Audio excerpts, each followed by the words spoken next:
ఈ 10లో టెట్ డిసిలో అడిగిన ప్రశ్నలు జవాబులో ఉన్నాయి.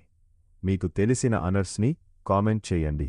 తల్లిదండ్రి మీద దయలేని పుత్రుడు అనే పద్యంలో ప్రధానంగా ప్రతిపాదించిన విలువ ఏది? దేశభక్తి, బి. పరోపకారం, సి. మాతాపితృభక్తి, డి. విద్యాభిమానం. సమాధానం సి.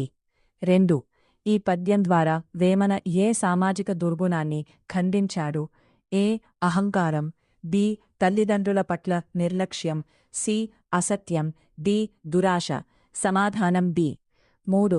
పుట్టలోని చెదలు అనే ఉపమానం దేనికి ప్రతీక? ఏ. శ్రమజీవులు, బి. నిరుపయోగమైన జీవితం, సి. ధైర్యవంతులు, డి. జ్ఞానులు. సమాధానం బి. 4. ఈ పద్యం ఏ సాహిత్య ప్రక్రియకు చెందింది? ఏ. శతకం, బి. ప్రబంధం, సి. కావ్యం, డి. నాటకం. సమాధానం ఏ. 5. వేమన పద్యాల ప్రత్యేకత ఏది? ఏ. సంస్కృత భాష, బి. క్లిష్టమైన అలంకారాలు, సి. సరళమైన తెలుగు, నీతిబోధ, డి. వీరరసం. సమాధానం సి. 6.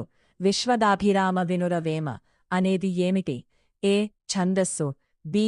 మకుటం, సి. ఉపమానం, డి. యతి. సమాధానం బి. ఈ పద్యం ప్రధానంగా ఏ రసాన్ని ప్రతిబింబిస్తుంది? ఏ. హాస్య, బి. శృంగార, సి. శాంత నీతిబోధ, డి. రౌద్ర.